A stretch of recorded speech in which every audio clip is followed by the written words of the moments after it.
So dear students, welcome again in this lecture room. तो जैसा कि आप जानते हैं कि हम ये टॉपिक जो हमारा फोटोसिंथेसिस पिछले 4-5 दिन से डिस्कस करते आ रहे हैं। तो आज हमने जो टॉपिक आज डिस्कस करना है दैट इज़ जो हम करते आ रहे हैं that is called as light reaction. तो अगर आपको याद होगा कि मैंने जब मैकेनिज़्म की बात की तो उस वक्त मैंने बताया ये फोटोसिंथेसिस जो है it takes place in 2 steps. One is called as light phase, other is called as dark phase. तो जो लाइट फेस है ये ग्राना में होती है और डार्क फेस स्ट्रोमा में होती है। तो उसके बाद हमने लाइट फेस जो है इसके मुख्तलिफ स्टेप्स लिए तो उसमें मैंने जो परसों हमने इस पर डिस्कस किया that was light harvesting, light harvesting complexes. तो ये तो हमने डिस्कस किया, उसमें मैंने बताया it contains 2 types of photo systems or pigment systems PS1 and PS2। तो ये हमने डिस्कस किया है। तो यहाँ पर मैंने बताया इसमें पिगमेंट्स जो आते हैं they are of 2 types. One is called as primary or necessary pigment that is chlorophyll A। तो रेस्ट जो इसमें होते हैं chlorophyll B, C, D whatever it may be are carotenoid xanthophylls, so they are called as accessory pigments. तो उसके बाद ये तो कल हमने डिस्कस किया। उसके बाद हमने ले लिया था ट्रांसफ़र ऑफ एनर्जी। अगर आपको याद होगा ट्रांसफ़र ऑफ एनर्जी, तो चूँकि क्लास उस वक्त ओवर हुआ था तो that was due to time limitation हम ये कंप्लीट नहीं कर पाए। तो आज यही हम यहाँ से स्टार्ट करेंगे ट्रांसफ़र ऑफ एनर्जी। तो let us discuss this transfer of energy. ये आप ये पॉइंट लिख लो, ट्रांसफ़र ऑफ एनर्जी। अगर आपको याद होगा जब मैंने कहा कि ये क्लोरोफिल, मान लो दिस इज़ क्लोरोफिल, तो इस क्लोरोफिल के आउटसाइड इलेक्ट्रॉन्स होते हैं।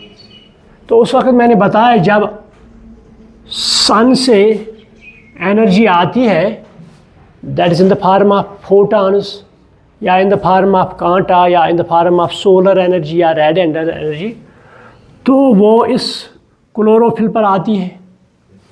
तो यहाँ क्लोरोफिल जब इसमें ट्रैप होती है ये, तो यहाँ पर जो इलेक्ट्रॉन्स होते हैं तो ये इलेक्ट्रॉन अपने अंदर ये एनर्जी एब्ज़ॉर्ब करता है। तो उस वक्त मैंने वो बताया एब्ज़ॉर्प्शन ऑफ, अगर आपको याद होगा यहाँ पर क्या होता है, यहाँ पर एब्ज़ॉर्प्शन ऑफ एनर्जी। तो ये क्लोरोफिल जो इसमें होता है, इसमें जो इलेक्ट्रॉन होता है ये इलेक्ट्रॉन एनर्जी बहुत अपने अंदर ट्रैप करता है या एब्ज़ॉर्ब करता है या गेन करता है। सो आप ये लिखो, during absorption of energy the electron gains energy, the electron gains energy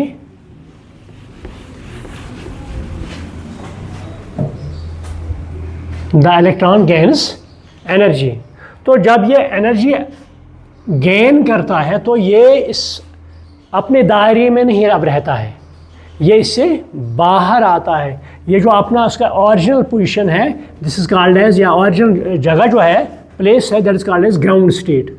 so this is called as ground state. तो ग्राउंड स्टेट पर जब उसने बहुत ही एनर्जी गेन की तो ये अब यहाँ से बाहर निकलता है, क्योंकि एनर्जी जो इसने गेन की है इसको एक ही जगह अब रहने नहीं देता है। तो ये it comes out of this ground state. तो यहाँ पर ये बाहर आता है that is called as excited state. यहाँ पर इसका प्राइमरी एक्सेप्टर होता है, तो यहाँ this is called as excited state. तो अब ये आता है किस स्टेट पर, एक्साइटेड स्टेट पर। जब मैंने उस दिन भी वो एग्जांपल दे दी आपको, ये एनर्जी होती है, जिसके पास भी एनर्जी होती है वो चैन से नहीं बैठता है जब तक कि वो इसके पास एनर्जी, जब एनर्जी ख़त्म हो जाएगी तो फिर बैठता है चैन से। आ जाओ वालेकुम सलाम, आ जाओ बेटा आ जाओ। वालेकुम अस्सलाम।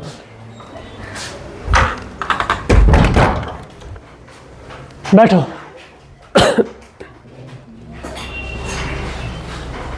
तो ये जब यहाँ से सन से एनर्जी जब निकलती है इन the form of solar energy, in the form of radiant energy, हम इनको फोटॉन्स भी कहते हैं, है ना, या कांटा भी कहते हैं।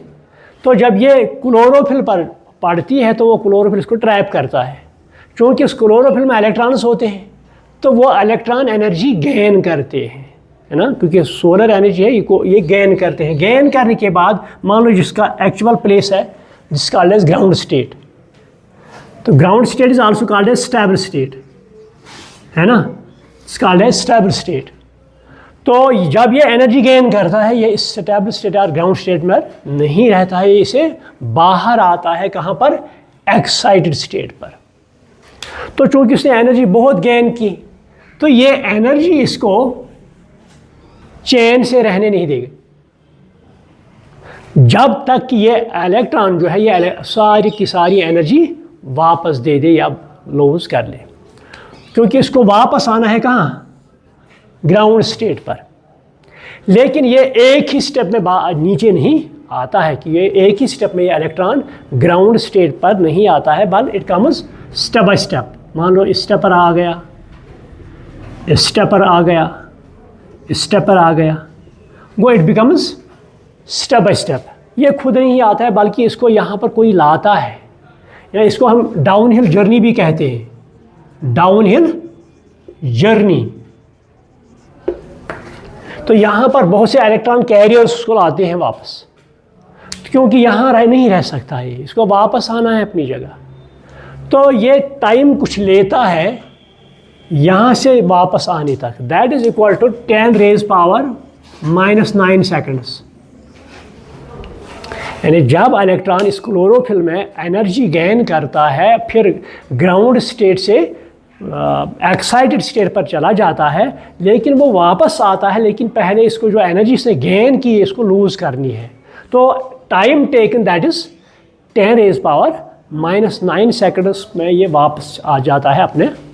तो जब ये जर्नी करता है वापस आता है तो इसमें क्या होता है, ये एनर्जी लॉस करता है, ये एनर्जी। तो ये एनर्जी जब लॉस होती है, some energy is loss in the form of heat. आप ये लिखो, when electron comes back to ground state, when electron comes back to ground state, brackets में लिखूस, हाँ इसमें आप लिखो डाउन हिल जर्नी, ब्रैकेट में आप लिखो डाउन हिल जर्नी।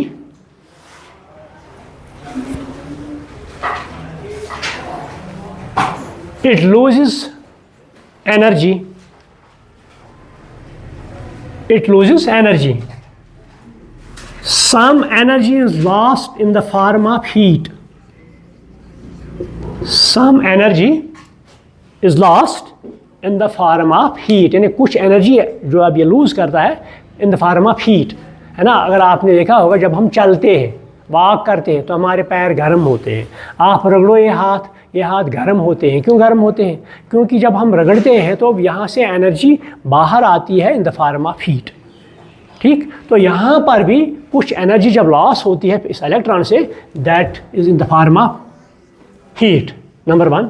नंबर 2, कुछ एनर्जी ग्लो करने में रोल प्ले करती है, so that is called as phosphorescence. आप इस तरह लिखो, some energy is lost in the form of phosphorescence. Phosphorescence.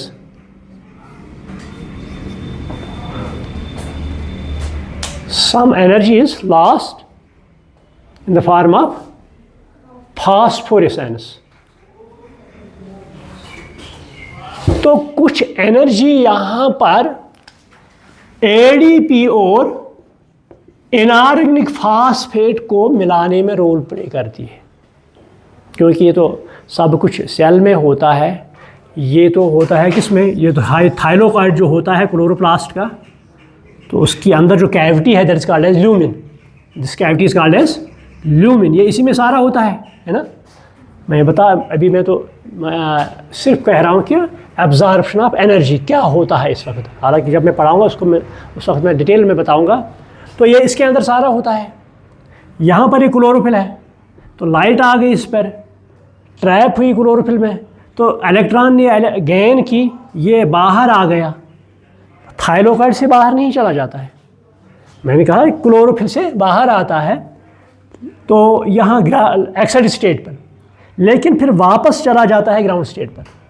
तो इसका जर्नी जो है, ड्यूरिंग जर्नी ये एनर्जी जो उसने गेन की इसको ये लूज करनी है। Some is lost in the form of heat, some as fluorescence, but कुछ एनर्जी है। कोई यहाँ तो इसमें होता है ये एडीपी, यहाँ ये मौजूद पहले से ही होते हैं इसमें, एडीपी एंड इनऑर्गेनिक फॉस्फेट, ये पहले से ही हमारे सेल में मौजूद होते हैं।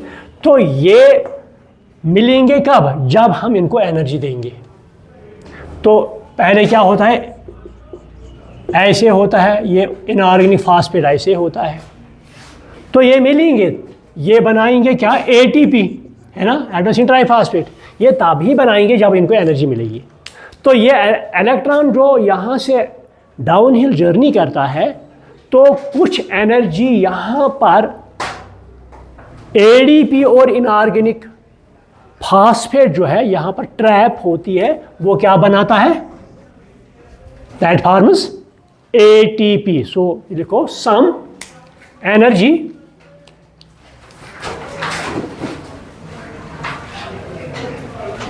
is trapped by ADP and inorganic phosphate to form ATP. To form ATP. तो यहाँ पर हमें ATP बना, तो इस प्रोसेस को हम फोटोफॉस्फोराइलेशन कहते हैं। माइटोकॉन्ड्रिया में मैंने कहा, क्या कहा? Oxidative phosphorylation. लेकिन यहाँ पर जब फॉस्फोराइलेशन होगी, यहाँ पर जब एटीपी बनेगा, तो इसको हम क्या कहेंगे? फोटोफॉस्फोराइलेशन। लिखो आप, this process is called as हमने पढ़ाना है बात, अभी तो मैंने सिर्फ इंट्रोडक्शन देता हूँ।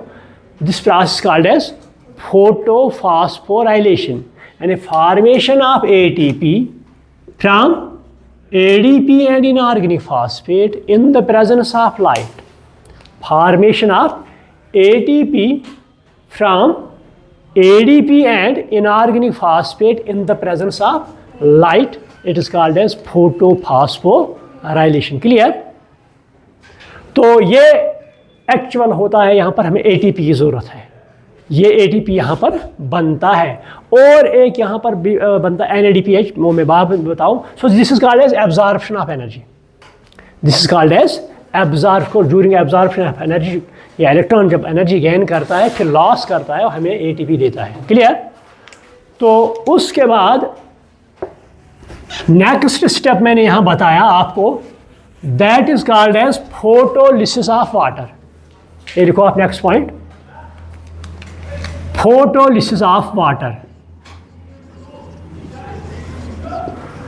देखो, जब हम फोटोसिंथेसिस की इक्वेशन पढ़ते हैं या लिखते हैं, carbon dioxide plus water gives C6H12 plus O2, है ना, लिखते हैं प्लस H2O, ये लिखते हैं। तो जब मैंने इंट्रोडक्शन में दी, तो उस वक्त मैंने बताया कि ये ऑक्सीजन जो यहाँ इवाल्व होता है, ये कहाँ से इवाल्व होता है? कहाँ से? वाटर से। ये कभी भी ऑब्जेक्टिव, मैंने उस वक्त बताया, ऑब्जेक्टिव एंट्रेंस में भी आता है, नीट में भी आ सकता है।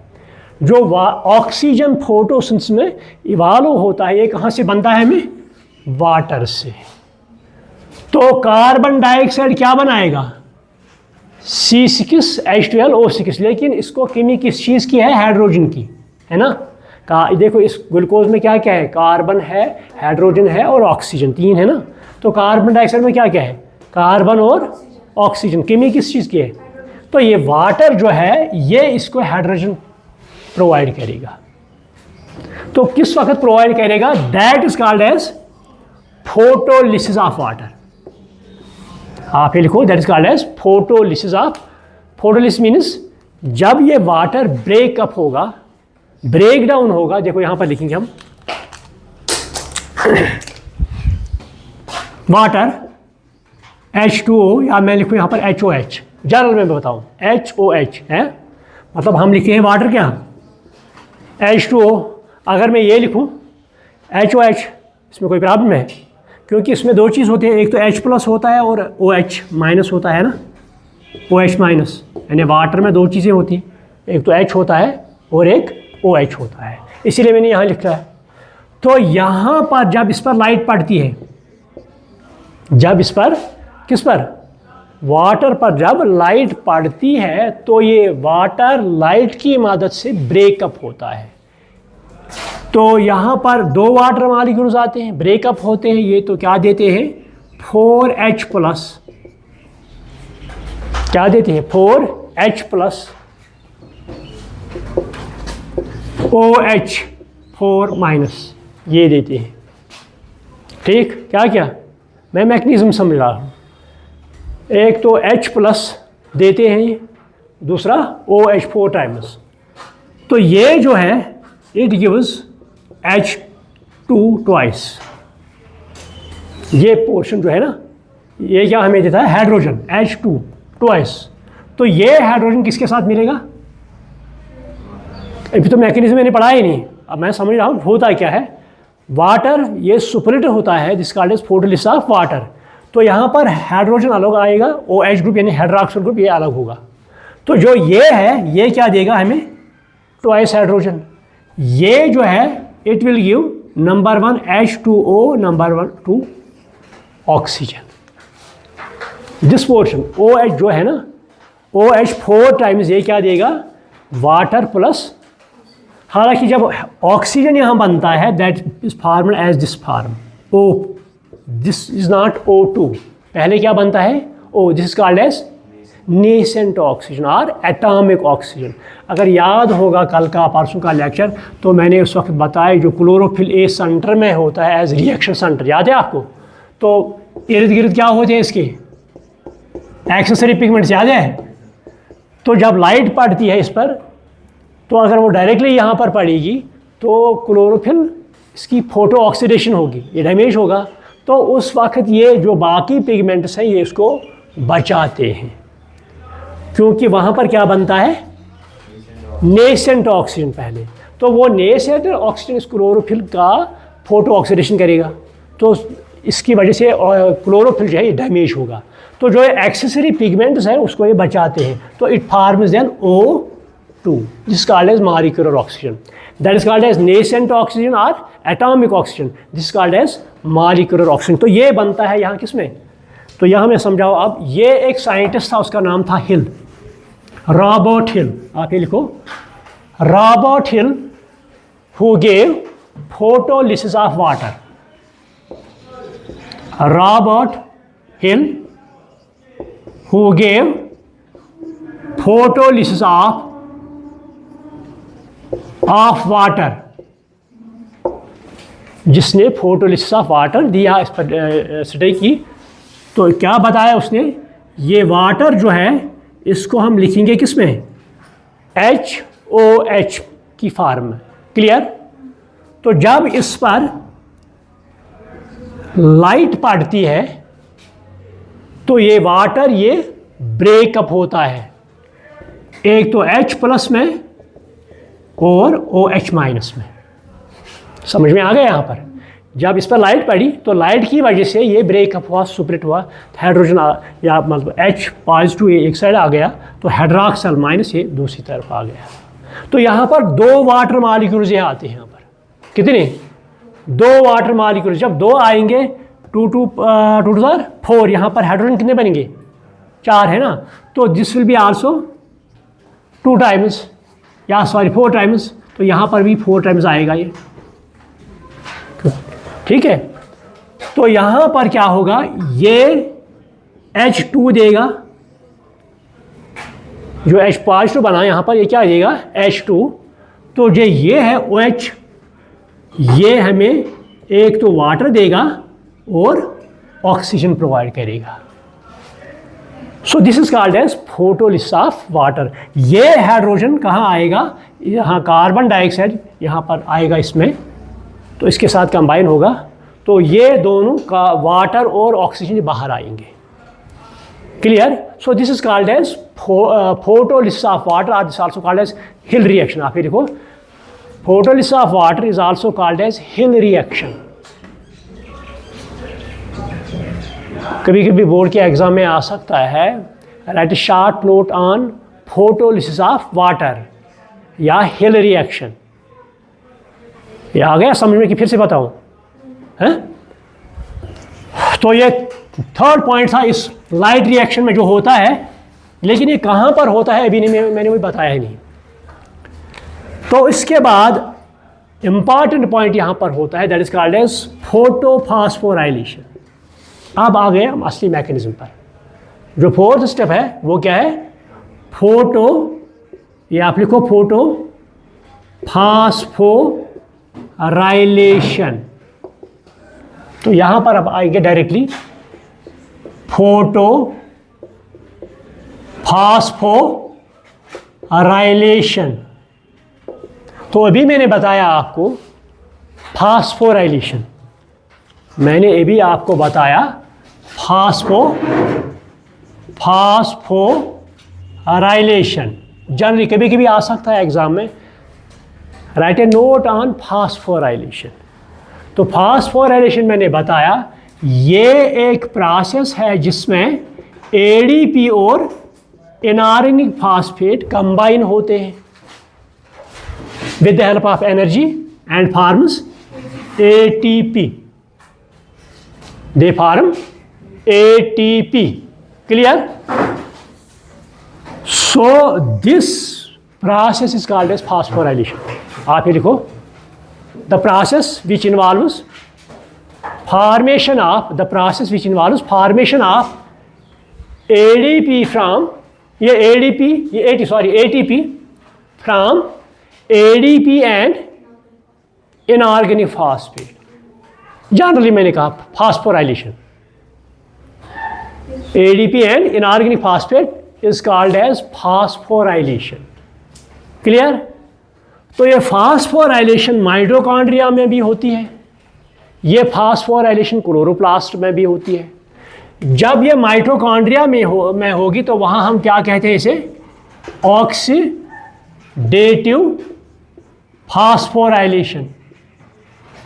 Oxidative phosphorylation. जब या when phosphorylation takes place inside the mitochondria, it is called as oxidative phospho. वो तो हमने पढ़ ली, क्लियर, जब हमने रेस्पिरेशन। लेकिन जब यही फास्फोराइलेशन किसमें? क्लोरोप्लास्ट में होगी, so then that is called as photo phosphorylation. When phosphorylation takes place inside the chloroplast, so it is called as photophosphorylation. Here light plays a role. वहाँ यहाँ पर ऑक्सीजन की ज़रूरत पड़ती है, कहाँ में? ऑक्सीडेटिव फास्फोर, बट यहाँ पर लाइट की ज़रूरत पड़ती है। क्लियर? तो हम आएंगे अब सीधे कहाँ पर? फोटोफॉस्फोराइलेशन तक। क्लियर? ये पहले हुआ क्लियर डिफरेंस बिटवीन। तो फोटोफॉस्फोराइलेशन जो क्लोरोप्लास्ट में होती है, it is of two types. हालांकि मकसद इनका है, देखो हमने एक काम करनी है, कार्बन डाइऑक्साइड और वाटर को हमने मिलाना है। पहले समझ में आना चाहिए क्या है, क्यों ये फोटोफॉस्फोराइलेशन होती है। हमने क्या मिलाना है? Carbon dioxide and water. तो बनाना क्या है?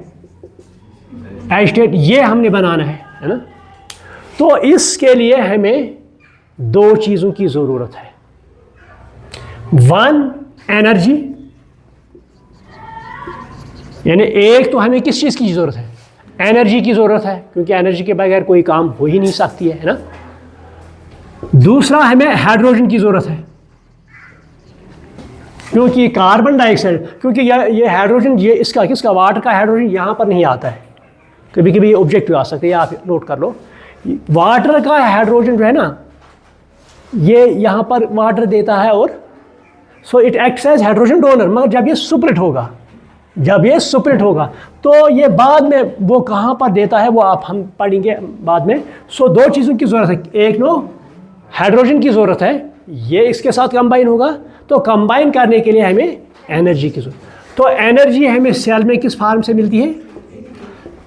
एटीपी। और हाइड्रोजन डायरेक्टली वाटर से नहीं आएगा, हालांकि देता डोनर कौन है?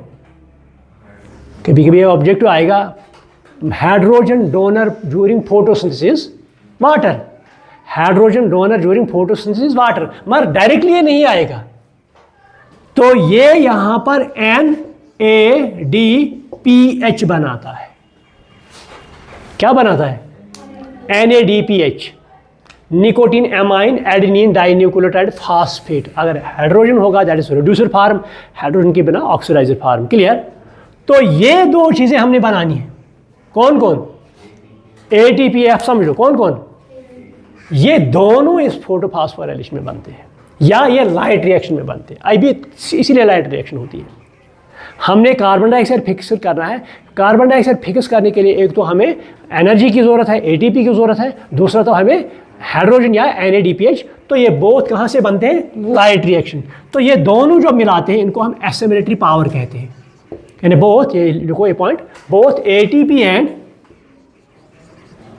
NADPH are called as assimilatory power. ये भी ऑब्जेक्टिव आता है एंट्रेंस में, एसिमिलेटरी पावर या फोर्स टू। अक्सर बच्चों को ये गलत होता है। NADPH and ATP it forms assimilatory power. यही एसिमिलेटरी पावर यहाँ पर कार्बन डाइऑक्साइड फिक्स करने में इस्तेमाल होता है। तो ये कहाँ पर हमें आता है? लाइट रिएक्शन से। तो वो क्या? यहाँ पर फोटोफॉस्फोराइलेशन। ठीक, ये क्लियर हुआ? अब तो ये फोटोफॉस्फोराइलेशन जो होती है ये it is of two types. In the photophosphorylation which takes place in plants it is of two types. One is called as non cyclic photophosphorylation, PPR short में आप लोग। Non cyclic photophosphorylation. Second is called as cyclic photophosphorylation. Second is called as cyclic. तो non cyclic means ये क्या है ना? ये क्या है? जिसका सर्कल है ना इन साइक्लिक मैनर। तो जहाँ से मैं शुरू करूँ वहाँ पर भी पहुँचूँ वापस, है ना? Bidirectional or circle form or in cyclic form. यहाँ से मैं शुरू करूँ लेकिन वापस तो नहीं आ सकता हूँ अपनी जगह पर। That is called as non cyclic. Clear है? तो हम ले लेंगे कौन? Non cyclic photophosphorylation. आप ये लिखो, डिफिनेशन कॉल करेंगे। The process in which the electron, the process in which the electron after absorbing, after gaining energy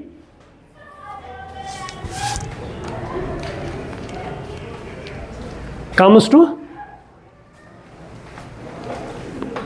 excited state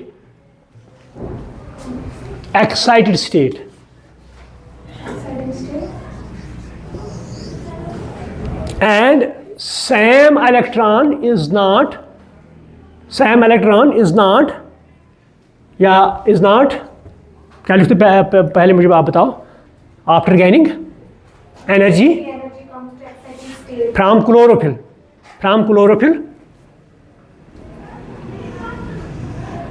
but same electron is not provided back to chlorophyll,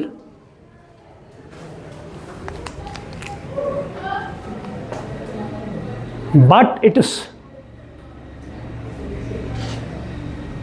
place is filled by another electron.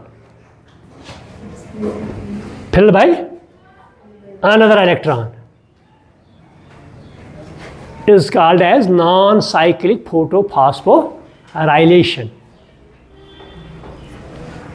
It results formation of assimilatory power, ATP and NADPH. It results Formation of assimilatory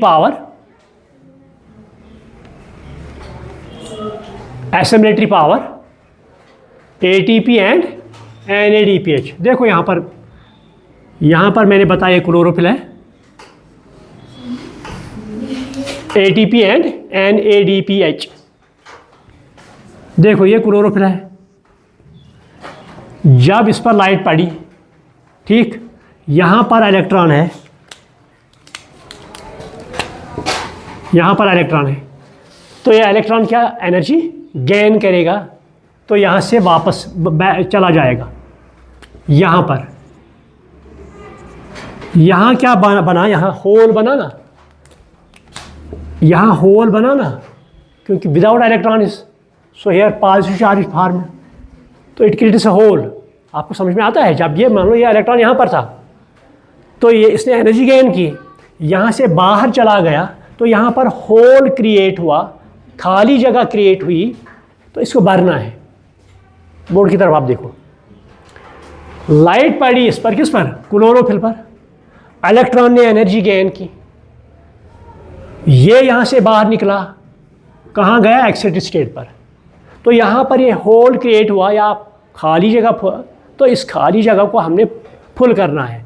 या तो ये electron वापस आएगा अपनी जगह पर, या कोई और इलेक्ट्रॉन यहाँ पर आएगा. अगर ये इलेक्ट्रॉन वापस नहीं आया बल्कि कहीं और चला गया, वहाँ से इलेक्ट्रॉन आया यहाँ पर आया, that is called as non cyclic. अगर यही इलेक्ट्रॉन वापस अपनी जगह पर आया, that is called as cyclic. Clear हुआ? ये क्लियर हुआ आपको? मतलब जब लाइट पड़ी यहाँ पर, एनर्जी इलेक्ट्रॉन ने गेन की, ग्राउंड स्टेट से बाहर चला गया, तो इसको एनर्जी लूज़ करनी तभी तो वापस आएगा. कभी कभी क्या होता है, यही इलेक्ट्रॉन वापस अपनी जगह पर नहीं आता है बल्कि कहीं और चला जाता है, लेकिन इसको इलेक्ट्रॉन देना है, कहीं और से सोर्स का बनता है जहाँ से ये इलेक्ट्रॉन हासिल करेगा, तो अपना इलेक्ट्रॉन वापस तो नहीं आया, it is called as non cyclic. अगर इसका इलेक्ट्रॉन वापस आया दोबारा, it is called as cyclic. So या नॉन साइक्लिक में ATP भी बनता है और NADPH भी बनता है. क्लियर? और फोटोलिसिस ऑफ वाटर भी यहाँ पर होती है. तीसरा स्टेप क्या है यहाँ? एक तो ATP बनता है, दूसरा क्या है? NADPH, तीसरा है फोटोलिसिस ऑफ वाटर भी यहाँ पर होती है. तो ये कैसी होती है, ATP कहाँ पर बनता है, तो मेरे ख्याल में ये कल पढ़ेंगे क्योंकि टाइम ओवर हुआ. तो आपको ये समझ में आया कि नहीं आया? पहले मैंने यह बताया आपको ट्रांसफ़र ऑफ एनर्जी किस तरह होता है, उसके बाद फोटोलिसिस ऑफ वाटर किस तरह होती है, फोटोलिसिस ऑफ वाटर, उसके बाद फोटोलिसिस का फोटोफॉस्फोराइलेशन का मैंने एक आइडिया दिया, तो पढ़ा नहीं, कल पढ़ेंगे ये. कोई क्वेश्चन? Any question? आप तो थोड़ा बाद में आ गए, तो इसके समझ में आ गए आपको? आप में से कोई किसी को क्वेश्चन है? Clear? So I think I should stop over here. तो कल ये कंटिन्यू करेंगे. Thank you.